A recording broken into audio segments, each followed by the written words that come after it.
이렇듯 기준이 명확하지 않다 보니 이런 건 되나? 이런 건 안 되나? 헛갈리는 분들 많으실 겁니다. 이권열 기자와 자세히 알아보도록 하겠습니다. 어서 오십시오.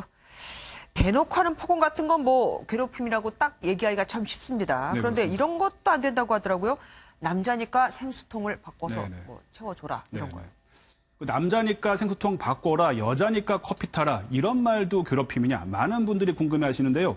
일단 정답은 세모라고 좀 말씀을 드리겠습니다. 네. 사적인 심부름 당연히 괴롭힘에 해당합니다. 네. 그런데 직장 내 허드렛 일이 괴롭힘인지 좀 애매합니다.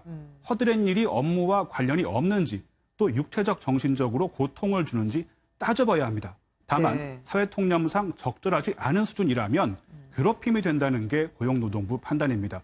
한 사람에게 계속해서 허드렛 일을 시킨다면 괴롭힘이 될 수 있습니다.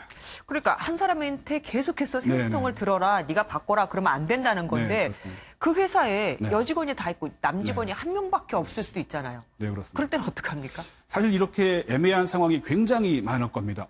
결국 회사가 정교하게 사내 내부 규정을 만들거나 노사 간 협의를 통해서 이런 말, 이런 행동은 하지 말자 이렇게 정하는 게 가장 현실적인 대응 방안이라고 합니다. 네, 좀 각박해질 것 같기도 합니다. 부하들이 나를 괴롭힌다, 이런 상사도 있을 것 같아요. 이런 경우에도 괴롭힘에 해당이 됩니까? 이런 경우에 괴롭힘이 맞습니다. 괴롭힘이 맞고요. 괴롭힘 금지법이 반드시 상사의 행동을 통제하는 게 아니기 때문인데요. 많은 부하들이 집단으로 상사를 따돌린다면 괴롭힘이 됩니다. 지위뿐만 아니라 관계 우위를 이용하는 행동이 괴롭힘에 해당하는데요. 수적으로 많은 집단이 한 사람을 따돌린다면 당연히 문제가 되겠죠. 예, 직위가 더 높다고 하더라도. 그런데 이 괴롭힘이 맞다 아니다 이걸 판단하는 건 회사 아닙니까? 네, 회사입니다. 회사가 아니라면 노사가 별도로 정한 사내 조직이 판단하게 되겠죠. 네, 그러면은 회사가 괴롭힘이 아니라고 보거나 괴롭힘은 맞는데 피해자가 생각했을 때보다 처벌이, 그러니까 징계 조항이 약하게 나왔다. 그럴 때는 또 피해자 입장에서는 억울할 수도 있잖아요. 그렇습니다.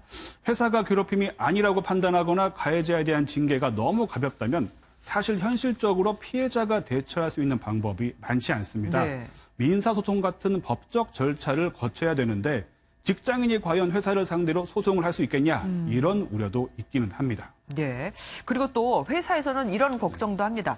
인사 발령을 낼 때 회사에서는 정당하다고 생각해서 인사 발령을 냈는데 그 직원 입장에서는 이것은 괴롭힘이다라고 볼 수도 있어요. 이건 어떡합니까? 일단 부당한 인사 조치, 괴롭힘의 범위에 해당합니다. 반대로 회사에서는 정당한 인사라고 주장을 하겠죠. 일단 저성과자에 대한 인사 조치와 괴롭힘을 명확하게 구별할 수 있는 지침을 만들어야 된다고 전문가들은 이야기합니다. 정말 어렵습니다. 그리고 이 괴롭힘 금지법이 문제는 악용이 될 수도 있다는 거예요. 그러니까 괴롭힘이 없는데 있었다. 그러니까 무고를 할 수도 있는 거 아닙니까? 악용될 가능성이 있기는 한데 우려할 정도는 아니다 이렇게 전문가들이 이야기를 해요. 왜냐하면 괴롭힘이 있었는지 입증해야 하는 사람이 피해를 주장하는 쪽이기 때문인데요. 오히려 이런 점 때문에 법이 아쉽다 이렇게 이야기하는 분들도 있습니다. 예를 들어 프랑스에서는 괴롭힘 신고를 하면은 그 입증 책임이 가해자에게 있다고 해요. 즉 가해자가 괴롭히지 않았다라는 거를 증명해야 된다는 거죠. 그럼 무고를 당하면 내가 안 했다는 걸 증명하기가 참 어려울 것 같네요. 그리고 지금 방금 얘기하셨는데 그럼 외국에도 아까 프랑스 예를 드셨잖아요. 외국에도 괴롭힘 금지법이 있는 거예요? 아직 많은 나라에 도입된 건 아닌데 속속 도입하고 있는 추세입니다. 스웨덴의 경우에는 세계 최초로 직장 내 괴롭힘 방지 조례를 제정했고요. 호주에서는 괴롭힘 가해자를 최대 징역 10년에 처한다고 합니다. 미국에는 괴롭힘 금지법은 없습니다. 다만 차별금지법이 있어서 나이나 성, 인종에 따른 차별을 막고 있습니다. 일본에는 법은 없고 행정지침은 있다고 합니다. 호주에서 징역 10년, 굉장히 센데요. 오늘 말씀 감사합니다.